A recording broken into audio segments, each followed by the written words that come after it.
Study hub में आपका स्वागत है। एमसीक्यू का पहला लेक्चर हम अपलोड कर चुके हैं। ये दूसरा लेक्चर है। प्राचीन बिहार के इतिहास का एमसीक्यू चालू कर रहे हैं। तो पहला हो चुका है, दूसरा लेक्चर ये हुआ। तो चलिए चालू करते हैं बिना कुछ देर किए हुए। तो एक कोटेशन के साथ एमसीक्यू चालू करते हैं। तो वही चालू करते हैं। जीवन में सबसे बड़ी खुशी है ना दोस्त, उस काम को करने में आता है जब आपको लोग कहते हैं कि तुमसे नहीं हो सकता। इससे बड़ी खुशी नहीं होती किसी और चीज में। ठीक, चलिए चालू करते।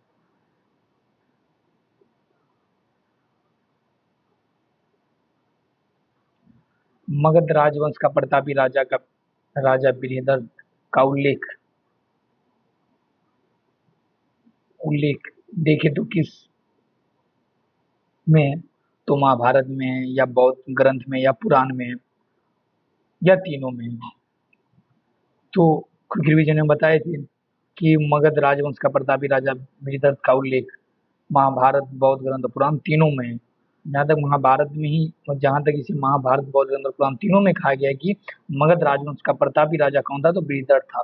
और इसमें एक बात और कहा गया, महाभारत जय संहिता जिसे कहते हैं, इसमें एक बात और कहा गया है कि बृहदर्थ का पुत्र का नाम जरासंध था। ठीक, अगर ये क्वेश्चन भी है तो इसका आंसर ये होगा। तो इसका आंसर तीनों क्विक रिवीजन ने बताया। और इसका और ज्यादा डिटेल पढ़ना हो तो क्विक रिवीजन जाके हम वीडियो आप देखिए। तो इसका आंसर डी हुआ। मगध सम्राट जरासंध का उल्लेख हुआ है कहाँ? अभी जस्ट ऊपर बताएं किन तीनों में हुआ है। भागवत पुराण, महाभारत, बौद्ध ग्रंथ तीनों में हुआ है। और इसमें बताया गया कि बृहदर्थ का उत्तराधिकारी जरासंध था, उसका पुत्र। ठीक, चलिए। मगध सम्राट बिंबिसार कितने हजार गांव का अधिपति था? तो बताइए, क्विक रिवीजन क्लास में हम रिवीजन किए थे अपन लोग कि कितने हजार गांव का अधिपति बिंबिसार था।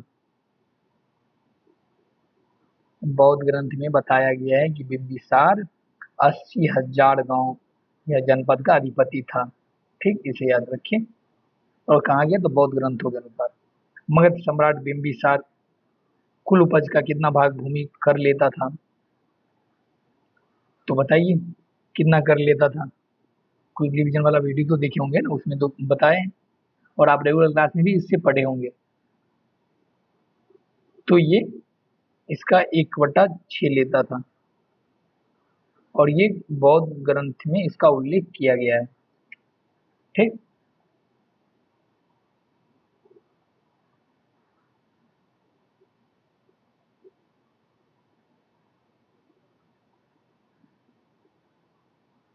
एक मिनट देख।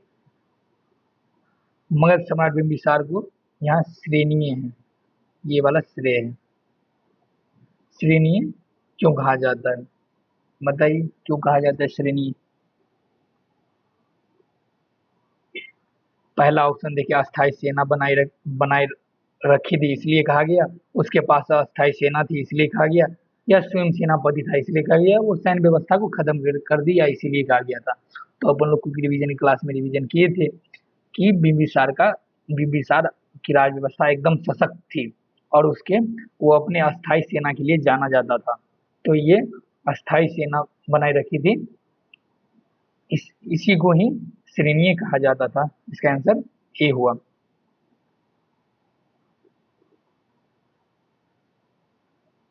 बड़ा कर लें ताकि आप लोगों को देखने में कोई प्रॉब्लम ना हो। गौतम बुद्ध मगध की किस राजा के शासन में बोधित्व की प्राप्ति की थी? तो बिंबिसार के समय में निरंजना नदी के तट पे, जो वर्तमान में निरंजना नदी के तट पे गया में, जो बोध गया नाम से प्रसिद्ध है, उसमें बिंबिसार का शासनकाल था मगध में। ठीक, मगध सम्राट अजातशत्रु का उल्लेख किस जैन ग्रंथ में हुआ है? तो इसका अपने लोग को रिवीजन किए थे, उसमें हम बताए थे आप लोग रेगुलर क्लास में पढ़े होंगे कि निर्यावली सूत्र में इसका उल्लेख आजाद सम्राट अजातशत्रु का उल्लेख किया गया उसमें। मतलब यहाँ ये था कि इधर मतलब युद्ध का षड्यंत्र रचा जा रहा था अजातशत्रु के खिलाफ। इधर लक्ष्मी, काशी और भी राज थे, वो सब मिलके और इसके विरुद्ध युद्ध करने का मोर्चा खोल दिया था। इसका उल्लेख पहले निर्यावली सूत्र में किया गया है। मगध सम्राट मगध सम्राट अजातशत्रु के शासनकाल में मगध और वैशाली के बीच कितने वर्षों तक का युद्ध चला था? तो ये 16 वर्षों तक का युद्ध चला था। ये फैक्चुअल इंफॉर्मेशन है। मगध और वैशाली के बीच बाद में ये अजातशत्रु ने वैशाली को मगध में मिला लिया। वो जीत अजातशत्रु की जीत हुई थी। और इस युद्ध में सर्वप्रथम महाशिलाकंटक और महाशिलाकंटक महाशिलाकंटक महाशिलाकंटक महाशिलाकंटक और रथमूसल का रथमूसल उस टाइम का ये प्रमुख हथियार था, प्रयोग किया था। सर्वप्रथम प्रयोग मगध वैशाली के युद्ध के बीच युद्ध हुआ था, उस टाइम ही अजातशत्रु ने महाशिलाकंटक और रथमूसल नामक अस्त्र का प्रयोग किया था। ये याद रख सकते हैं यहाँ। मगध सम्राट अजातशत्रु के शासनकाल में प्रथम बौद्ध संगति का आयोजन राजगिरी में कब हुआ था? तो 483 ईस्वी में हुआ था। 483 ईस्वी में। और इसके अध्यक्ष राजगिरी में हुआ था। इसके अध्यक्ष कौन थे? तो महाकश्यप थे। और इस प्रथम बौद्ध संगति में ही शुद्ध पिटक और विनय पिटक का संकलन हुआ था। विनय पिटक बौद्ध ग्रंथ के नियमों का व्याख्या है और शुद्ध पिटक दार्शनिक उसकी व्याख्या है शुद्ध पिटक में। ठीक। किस मगध सम्राट ने पाटलिपुत्र नगर को बसाया और यहाँ एक बात और याद रखिए, और अपनी राजधानी बनाया? तो उदयन मगध शासक उदयन ने पाटलिपुत्र का नगर बसाया और राजधानी भी बनाया। इसका आंसर इसी हुआ। हर्यक वंश का अंतिम मगध सम्राट कौन था? तो हर्यक वंश का अंतिम मगध सम्राट बड़ी क्विक बताते नागदशक था और इसके राज्यपाल शिशुनाग थे। ये शिशुनाग, ये प्रिंट लिखने में गलती कर दी है। शिशुनाग इसकी हत्या कर नागदशक का राज्यपाल था शिशुनाग। तो शिशुनाग ने, ऐसा होता था उस टाइम जब अगर राजा कमजोर पड़े तो उसके सेनापति या राज्यपाल उस पर कब्जा करे था, उसको मारकर। तो यही हुआ कि नागदशक कमजोर पड़ा और उसके राज्यपाल शिशुनाग ने उसकी हत्या कर दी और वो अपना नागवंश की स्थापना किया। शिशुनाग वंश की स्थापना की। किस मगध सम्राट ने वैशाली को वास्तविक राजधानी बनाया? तो वैशाली को वास्तविक राजधानी शिशुनाग ने बनाया। वैसे राजगिरी उसकी राजधानी थी, लेकिन वास्तविक राजधानी अगर पूछे तो वैशाली थी और शिशुनाग ने उसे बनाया, अपनी वास्तविक राजधानी बनाई थी। वैसे उसकी राजधानी राजगिरी थी। किसके शासनकाल में द्वितीय बौद्ध संगति का आयोजन हुआ? तो ये था अजातशत्रु के शासनकाल में द्वितीय बौद्ध संगति का आयोजन हुआ था। और इसमें ही स्थूलभद्र अजातशत्रु, एक यहाँ और याद रख सकते हैं कि अजातशत्रु को कुनिक भी कहा जाता है। कुनिक। और कालाशक को काकवर्ण। ये कुनिक हुआ और इसको, हाँ ये कुनिक हुआ और ये काकवर्ण, ये हुआ काकवर्ण। ठीक।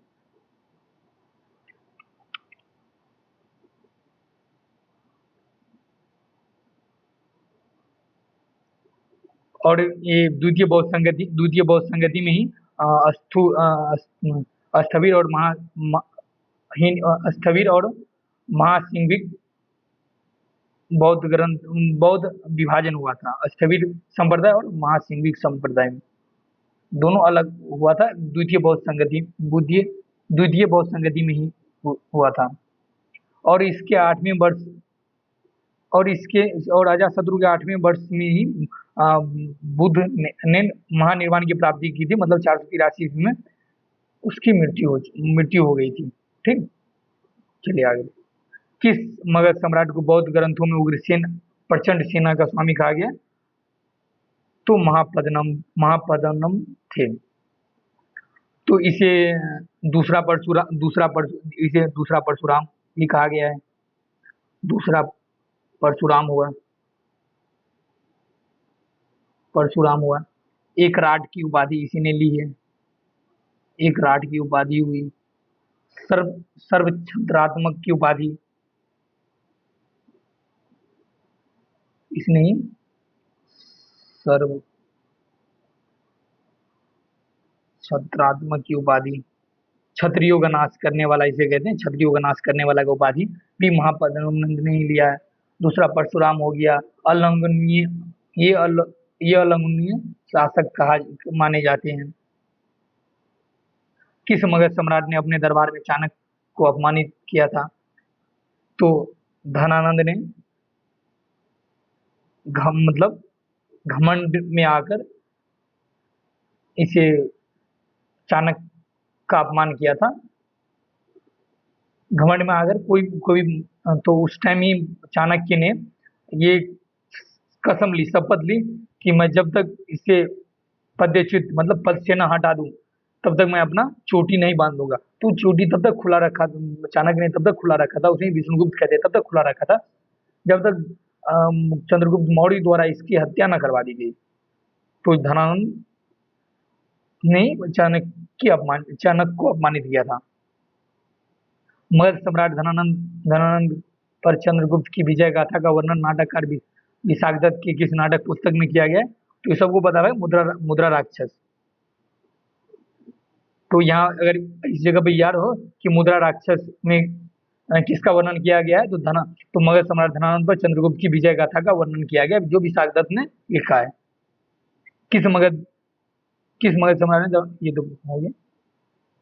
किस मगध सम्राट ने व्याकरणाचार्य पाणिनि को पुरुषपुरी पेशावर से पाटलिपुत्र आमंत्रित किया? तो ये महापद्मनंद थे, जो पेशावर जो अभी वर्तमान में पाकिस्तान में पड़ता है, वहां से महापद्मनंद ने व्याकरणाचार्य पाणिनि को अपने दरबार में बुलाया। ठीक, चलिए आगे देखते हैं। किस सम्राट ने भारत में सर्वप्रथम केंद्रीकृत शासन व्यवस्था को स्थापित किया? तो केंद्रीकृत शासन व्यवस्था जिससे मतलब शासन पर मतलब एकीकृत उसे कहते हैं, मतलब शासन सारा कार्यभार अपने पास रखा और एक मतलब उसके बिना मतलब कुछ नहीं हो सकता, पर उसका अधिकार ही मतलब उसका शासन ही, उस राजा का शासन ही, उसकी बोली ही उसका शासन था। एक तरह से वो जो बोला वही शासन है, मतलब अपने पास ना, वो उसे विकेंद्रीकृत नहीं किया था, मतलब उसके पास भी थोड़ी सारा शक्ति अपने पास ही रखा था।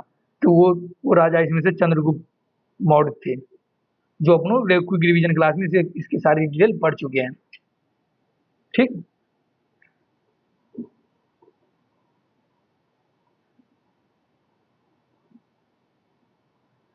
मौर्यकालीन शासन व्यवस्था कितने प्रांतीय विभागों में विभक्त है? तो इसका आंसर देखिए, तो हम लोग को रिवीजन पढ़े थे, इसका ये 4 भागों में विभक्त है। 4 भागों में विभक्त है। उत्तर में देखे तो तक्षशिला हुआ।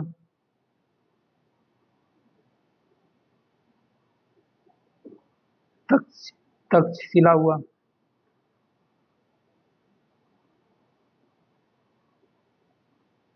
तक्षशिला हुआ। पूरब में देखे तो तौसिली हुआ। तौसली हुआ। पश्चिम में देखे, पश्चिम में देखे तो स्वर्णगिरी हुआ।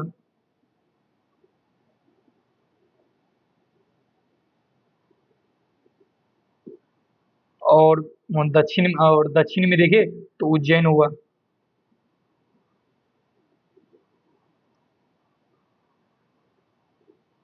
पेन से इसे लिखा नहीं पा रहा, इसीलिए वैसे बोल भी रहे हैं तो आप वहां से याद रखना। उत्तर में तक्षशिला तक विस्तार था। पूरब में देखे तो तौसली, दक्षिण में देखे तो उज्जैन, और इधर पश्चिम में देखे तो स्वर्णगिरी। स्वर्णगिरी वहाँ नौ, स्वर्णगिरी।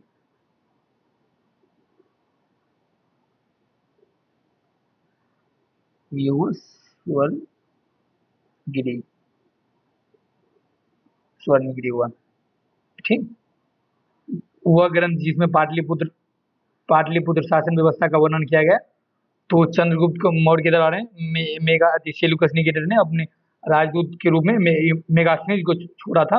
मेगास्थनीज ने अपनी इंडिका पुस्तक में पाटलिपुत्र के शासन व्यवस्था की अद्भुत व्याख्या किया है। वो पुस्तक इंडिका है। इसका आंसर बी हुआ। इसका डिटेल क्विक रिवीजन में रिवीजन करवाए थे, और आप लोग रेगुलर क्लास में भी रिवीजन इसका करे होंगे। और अगर इसका डिटेल देखना चाहते हैं तो क्विक रिवीजन वाला वीडियो आप लोग देखिए। मौर्यकालीन शासन व्यवस्था के किस अंग का प्रमुख होता है? मौर्यकालीन राज व्यवस्था है यहाँ, किस अंग का प्रमुख होता है? शायद मिस कुछ है।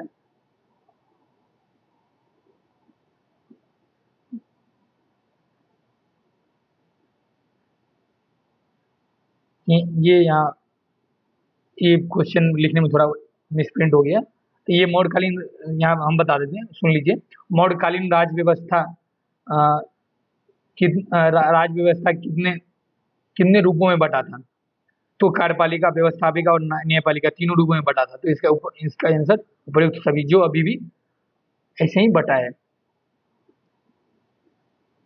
मौर्यकालीन नगर प्रशासन में कितनी समितियों का सहयोग सहयोग रहता था? तो बताइए कितने समितियों का सहयोग रहता था? अपन लोग क्विक रिवीजन करे थे, उसमें हम बताए थे। तो यहाँ बताइए समितियों के बारे में। तो यहाँ आंसर सी होगा, 6 समिति है। और ये 6 समिति कौन कौन सी है ये देख लेते हैं। उद्योग शिल्प समिति हुआ पहला। उद्योग शिल्प, मैं शॉर्ट में लिखता हूँ, बोल दे रहा हूँ, वो सुनिए आप। दूसरा देखें, विदेशी विदेशी मामले की हुई। अरे यार ये क्यों इसको,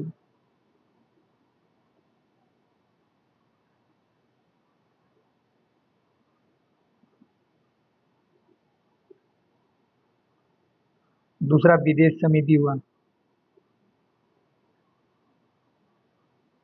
दूसरा विदेश, अरे हाँ, दूसरा विदेश समिति।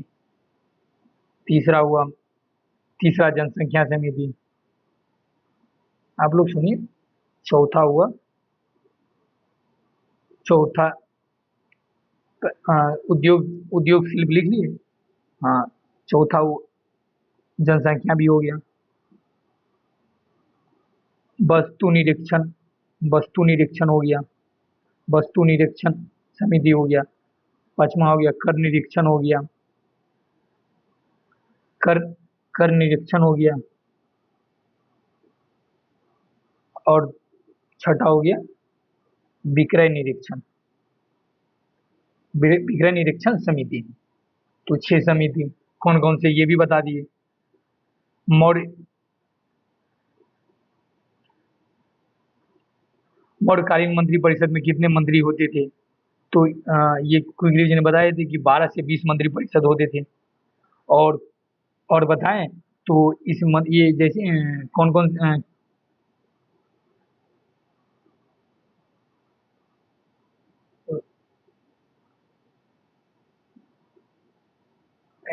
पन्नाध्यक्ष हुआ, सूराध्यक्ष हुआ, सुनाध्यक्ष हुआ, गणिकाध्यक्ष, शीताध्यक्ष, ऐसे करके 15 से 20 मंत्री परिषद बनाए जाते थे। और पन्ना अध्यक्ष देखे तो वाणिज्यिक विभाग का अध्यक्ष होता था, सूरा अध्यक्ष आबकारी विभाग का अध्यक्ष होता था। तो ये सारे ड्रिल हम लोग क्विक रिवीजन में बताएं, तो वहां जाकर आप लोग वहां रिवीजन कर सकते हैं।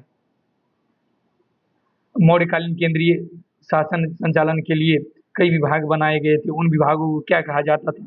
तो उन विभागों को बताए थे क्विक रिवीजन क्लासेस में, तीर्थ कहा जाता था। तो अब बताएं तीर्थ कितने थे?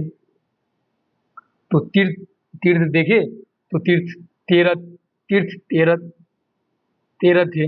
और ये तीर्थ 13 कौन कौन से थे? तो क्विक रिवीजन क्लास में बताए थे। और 3-4 देखे तो मंत्री एवं पुरोहित, समाहर्ता, संहिता, सेनापति, उपराज, व्यवहारी का नायक, कर्मांतिक, दंडपालक, दुर्गापालन, पालनागर, प्रशस्ता, ऐसे करके 13 तीर्थ थे मौर्यकालीन शासन व्यवस्था के समय।